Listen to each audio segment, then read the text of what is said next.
Grammar नहीं, pros शुरू की जा रही है। जितने लेसन पढ़ाए जा चुके हैं पहले वो तो पूरा पढ़ चुके हो, एक्सप्लेन भी कर दिया गया है। ये वोमेन्स एजुकेशन एक लेसन है प्रोज में, तो वही एक्सप्लेन किया जा रहा है। उसी को अर्थ बता के आपको होमवर्क ये दिया जाएगा कि उसको एक्सप्लेन करना है। अबाउट द लेसन से देखेंगे, बुक भी सामने रहेगी तब। Women's education has been selected from the book true knowledge, यानी ट्रू नॉलेज एक किताब थी एस राधाकृष्णन जो इसके राइटर हैं, उनके द्वारा लिखी हुई किताब ट्रू नॉलेज थी, उसी से पाठ लिया गया है। विच वॉज पब्लिश इन 1970, जो 1970 में प्रकाशित हुई थी। It deals with the education of women in India. इस पाठ में ये बताया गया है कि भारत में स्त्रियों की शिक्षा किस तरह दी जाती है या किस तरह उसकी शिक्षा पद्धति होनी चाहिए, इसी के बारे में इसमें बताया गया है। अकॉर्डिंग टू द ऑथर, लेखक के अनुसार, the chief aim of education is to make human beings think highly and act nobly.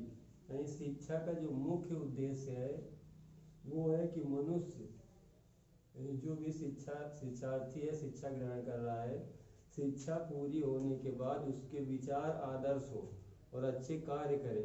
शिक्षा का एकमात्र यही लक्ष्य होता है, बेस।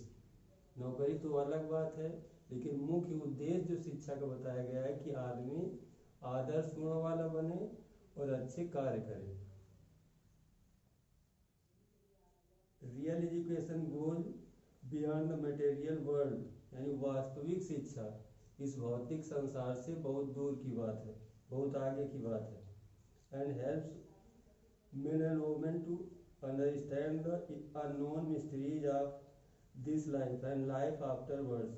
और यानी इस शिक्षा के द्वारा मनुष्य, जो भी शिक्षा ग्रहण कर रहे हैं, मनुष्य हो, महिलाएं हो, तो उनका मुख्य उद्देश्य ये होता है कि इस संसार के बारे में भी जाने और इस संसार के क्या रहस्य हैं उसके बारे में भी, और संसार के आगे क्या है, तो सारी जानकारी शिक्षा के द्वारा दी जाती है। यही उद्देश्य भी होना चाहिए। It means that means real education consist of means understanding a new world. इसका मतलब है शिक्षा का मुख्य उद्देश्य जो होता है मनुष्य का, कि शिक्षा के संसार के वास्तविक अर्थ को पहले समझे। शिक्षा अच्छे से ग्रहण करेगा तभी वो संसार में क्या है, उसका वास्तविक अर्थ क्या है, किस तरह के कार्य करने चाहिए, उसके बारे में जानकारी लेगा।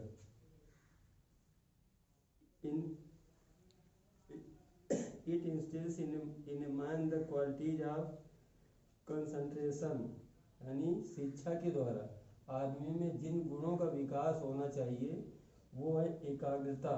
कोई एकाग्रचित होगा तभी अच्छे से शिक्षा प्राप्त करेगा। सेल्फ कंट्रोल, शिक्षा के द्वारा आत्मनियंत्रण भी आना चाहिए, अपने कार्यों पर, मनोवेगों पर नियंत्रण रखे। एंड मोरल स्ट्रेंथ, यानी नैतिक शक्ति भी उसको प्राप्त हो कि अच्छा बुरा क्या है खुद समझ सके, उसके अनुसार कार्य कर सके।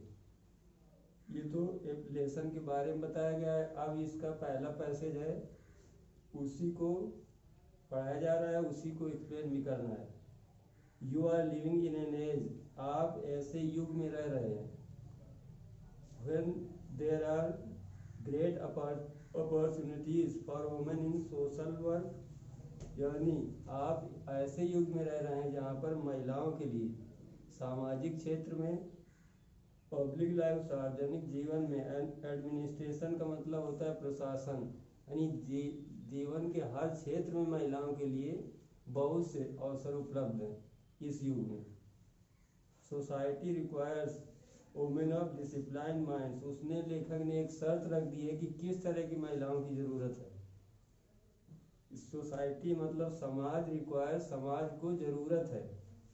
वुमेन ऑफ डिसिप्लाइन माइंड यानी अनुशासित मस्तिष्क वाली महिला है, यानी अनुशासन में रहकर जो कार्य कर सके। दिमाग ही उनका अनुशासित होगा तो कोई भी कार्य अनुशासन से करेंगे। एंड रिस्ट्रेन मैनर्स, यानी सभ्य तौर तरीकों वाली हो, ऐसी महिलाओं की समाज को जरूरत है। जिनका मानसिक अनुशासन हो और तौर तरीके उसके सभ्य हो, वो उन महिलाओं की समाज को बहुत ज़्यादा ज़रूरत है। What your line of work you undertake, लेखक एक उदाहरण दे रहा है, जीवन का एक बहुत ही अच्छा गुण बता रहा है कि इस गुण को अगर डेवलप करेंगे तो सफलता जरूर मिलेगी।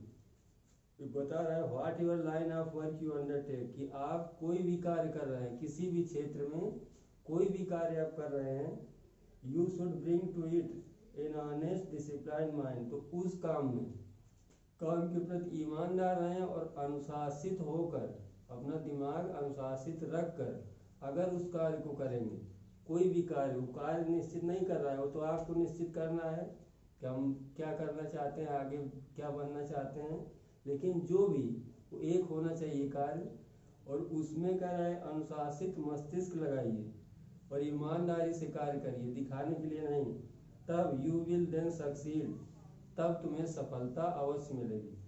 And have the Joy of your work, और केवल सफलता ही नहीं, जो कार्य करेंगे उसका आनंद भी उतना ही ज़्यादा मिलेगा।